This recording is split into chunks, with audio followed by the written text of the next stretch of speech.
காலையிலே சர்ச்சுக்கு தான் கிளம்பிக்கிட்டு இருக்கேன். லாஸ்ட் வீடியோவில் வந்து அந்த பாசி போட்டு காமிச்சிருந்தேன். நிறைய பேர் வந்து அக்கா இது உங்களுக்கு நல்லா இல்லை, உங்களை கோல்டுலே பார்த்தோம் இது உங்களுக்கு நல்லா இல்லைன்னு சொன்னீங்க. உண்மைதான். நம்ம வந்து ஒருத்தங்கள ஒரே மாதிரி அவங்கள மாடலில் பார்த்துட்டு கொஞ்சம் டிஃப்ரெண்ட்டாக மாற்றி பார்க்கும்போது நல்லா இருக்காது தான். ஆனால் எனக்கு இது பிடிக்கும், அதனால் போடுறேன். நீங்கள் சொல்கிற மாதிரி தான் என்னோட ஹஸ்பண்டுக்கும் இந்த மாதிரி போட்டால் பிடிக்கவே பிடிக்காது. சரி எங்கேயாவது வெளியூர் போகும்போது நம்ம ஜுவல்லெல்லாம் கொண்டு போக முடியாதுல்ல, அந்த இடங்களுக்கு இதை யூஸ் பண்ணிக்க வேண்டியதான்.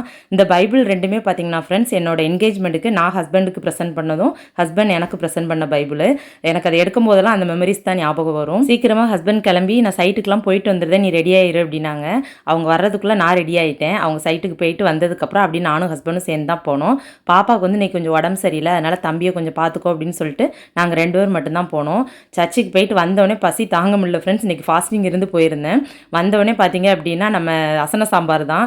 அதை பார்த்தவொடனே பசி தானாகவே எடுத்துச்சு. அதுக்கப்புறம் கறி எல்லாமே வச்சு சாப்பிட்டேன். இந்த வீடியோ உங்களுக்கு பிடிச்சிருக்குன்னு நினைக்கிறேன். வீடியோ பிடிச்சா லைக் பண்ணுங்கள். அடுத்த ஒரு சூப்பரான வீடியோவில் பார்க்கலாம். பாய்.